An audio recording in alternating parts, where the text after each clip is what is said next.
السلام عليكم ورحمة الله وبركاته وحان وحي روحان ربا تفاصيلنا كبحيو عيدما دوان توبر لوغو سو خري مغالada Dhuusamareeb ee gobolka Galgaduud ee Galmudug ciidankaas xagee ka yimaadeen yaa keenay nidaamkii ciidamada soo mareen maxay yihiin qorshuhu intaas raba insha Allah inaan idin dul istaago bismillaah ilbaari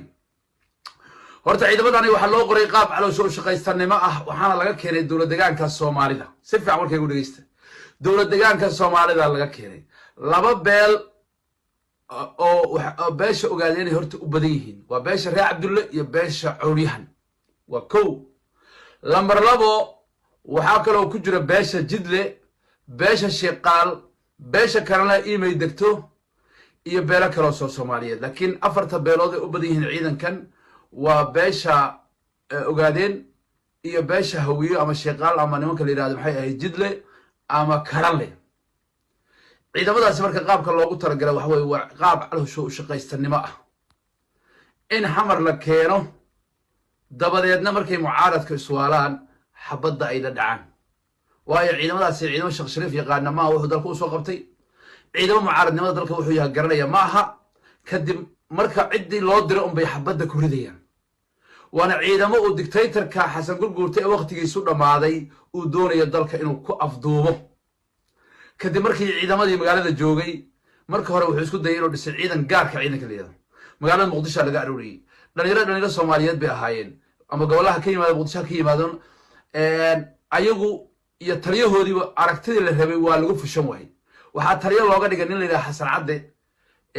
oo aduu gaashaan dhaxlayo mana beesha dhulbahante ee Jaamac Siyaad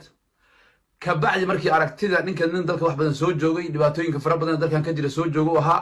markay arkeen inuusan aragtidooda u fulnin ayaa ciidankii laga bedelo aadan dheer loo dhiibay dhowr jeer baa la isku dayay in ciidamadaas lagu weeraro mucaaradka ciidamadu waa ka biidiyeen marka waxay noqotay baahi marka kuwaan caloosho shaqaystayaasha ah ee dawladda deegaanka Soomaalida Itoobiya laga keenay ee aan dal iyo dadba aqoon ee aan damaanad soo marin ee habraac soo marin in lagu qaarijiyo madaxda mucaaradka Soomaaliyeed oo Sheekh Shariif oo horeeyo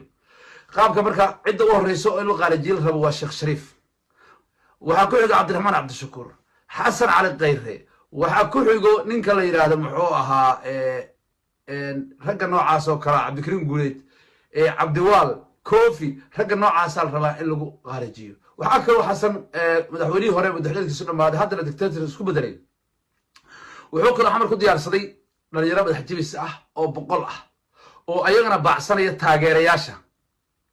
mucaaradka dhalinyarada baacsanaya oo dilayo oo shirqoolayo qaarkood mindiyay wataan qaarkood torri waxa wataan bistoolado qaabkaas ay magaalada uga dhex ugaaran doonaan ayagana maalmaha soo socdo ee mudaharaadka ciidankaasna already waa la soo diyaariyay waa la soo dhameeyay berri baa la soo qaadi doonaa oo magaalada Muqdisho la keeni doonaa ciidankaas waa ciidan aan jid iyo jaha iyo meel u socdaan midna garanayn oo caloosho shaqaystanimo ah caloosho shaqaystanimo loo soo qortay caloosho sida Wagner Group iyo kale ah oo cid ay ka naxayaan ma jirto habraha waa dilayaan ciyalku waa dilayaan dadku waa dilayaan xabadda waa furayaan wax responsibility leeyihiin male Xasan haddaba saraakiisha ciidanka soo qortay waxa kamid ah taliye qaalid ninka la yiraahdo uu magacaabay taliyaha ciidanka lugta waxa kamid ah oo lagu dalacsiiyay oo hawshani ka shaqeeyay ninka la Cabdirasaaq Eritrea oo ka dhigay ciidanka cirka sidoo kale maslax ganay oo asaga wiil uu adeer yahay madaxtooyada u qaabilsan rag noocaas ah ayaa hawshani ka soo shaqeeyay ciidankan insha Allah waxaan leenahay Xasan Maxamuud dadka reer Muqdisho amxaaro laga keenay maqalo tiree ah ay iska dhiciyeen Amerikaan iska dhiciyeen 800 oo wiil oo mataqaanaa inda bagaag ah oo meel u socdaan iyo meel kale aan aqoon oo caloosho shaqaysta dadkan lagu cabrin karo adiga baa fadeexa iyo ceeb ka qaadayo lacagtii waa kala baxda dalka nadka ahayd adiga carruurtaadii qoysaskaaga waa kala baxdeen tan waa taad ku adigu aad ku dhiman lahayd way wala iska ka dhicinaya marka mucaaradka waa inaad ogaataan arrinta ayada qorshahaas ciidanka laga leeyahay Xasan Sheekh Maxamuud ragga u shaqeeyana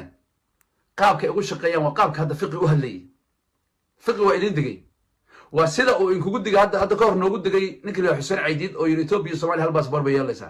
fiqi dadku waxay u qabaan inuu wax kale u socdo bisha fiqi nimanka mucaaradka ayuu qalbiga kala jira ayagu u digo in dil rabaa iska jira war ninkan dictatorka waa dil rabaa ورولين دل ربا معنيه باق ودريا دتك فهم شكدا فقي وحو كشقيني وحوي وباق odaga uu leeyahay war idinku soo socdaa maadaama abtirsiimo waa dacarjino wadanqanaya maadaama ragga meesha joogay habar gidir u badan yihiin war habar gidirey waa lindil raba shalna wuxuu yiri UNC habar gidir waxyaalaha ku faanta way dadka UNC xamar keenta baa la barakicinay waxa soo dhan baaq bay idin tahay fahma sheekada ninku doqon ma aha laakiin turkiga buu la hadlayaa odagan malbaaniga cunayo ee arxan laawaha ah ee manaxariistaha qorshaha uu leeyahay ayuu ka hadlay fiqi sida la adigeed marka hal la diyaar garoobo shacbiga Soomaaliya ha diyaar garoobaan mucaaradko wad nabadgeliya rabnaa ishakadaas waa dhamaatay odagu nabadgeliya ma rabo odagu waa dambi dagaal buu galay odaga hanti danta guud ee Soomaaliya lahayd buu cunay